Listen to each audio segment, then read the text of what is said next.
Law enforcement raiding 3 massage parlors in the Cleveland area as part of an investigation into suspected human trafficking.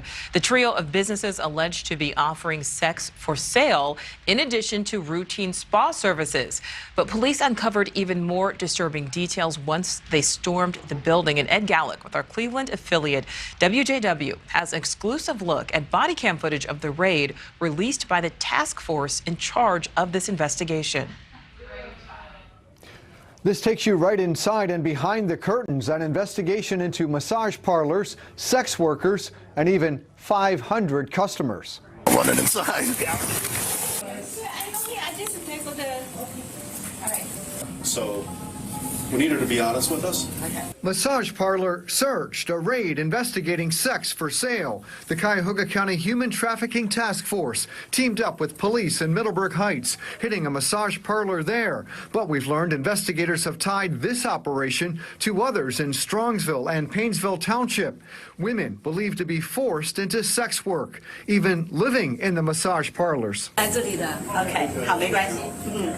They both said that they don't speak English. They're definitely living in here. Oh, yeah. You look at the food and...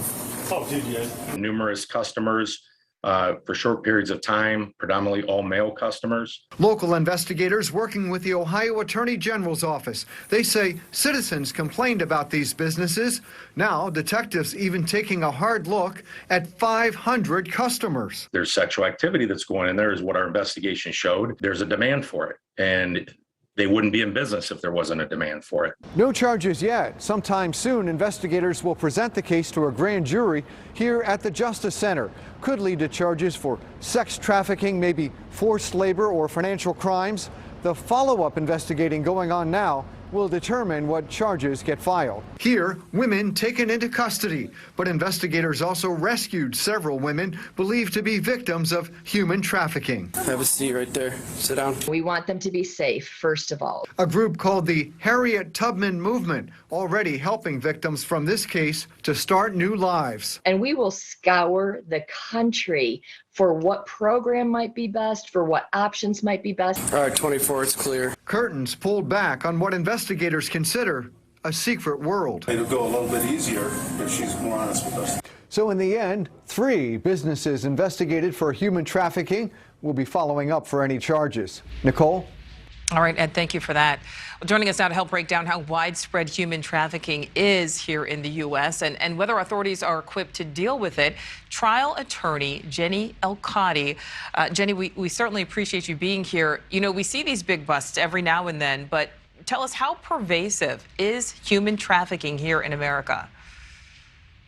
It is incredibly pervasive. And, you know, I have firsthand knowledge with regards to this because our firm specifically does sue hotels under a civil remedy for knowingly benefiting from these innocent victims and survivors of sex trafficking, which is a form of modern slavery, for turning a blind eye. You know, it doesn't just happen at massage parlors, it happens everywhere in the country. And I can tell you, I represent thousands of survivors across the country, and from the anecdotal evidence that we have and we gather, I can tell you it happens in every state, every city, every town. And statistics have shown that, you know, Texas, California, Florida, and Ohio are the top 4 states where trafficking occurs. So this is just the beginning.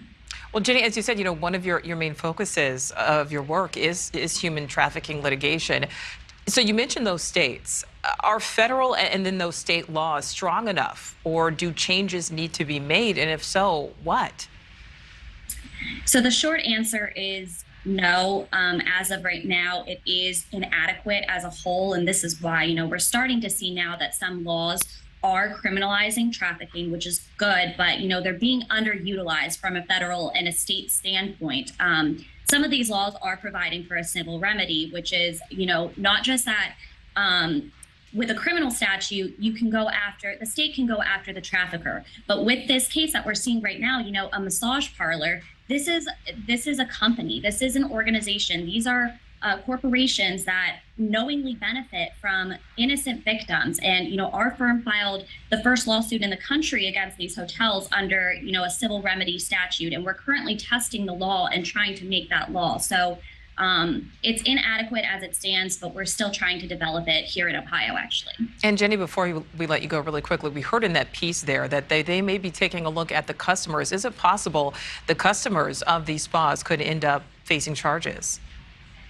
Absolutely. I mean, especially, I think the article and the news had mentioned that these are minors. These are minors. This is not something where they had a choice to do. And these people, these traffickers coerce them. They threaten them. They physically and mentally manipulate them.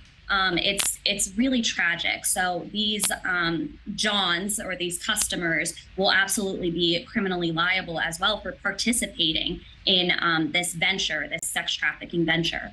Thank you for watching. Go to newsnationnow.com to find NewsNation on your television provider. And don't forget to click the red subscribe button below to get more of NewsNation's fact-driven, unbiased coverage.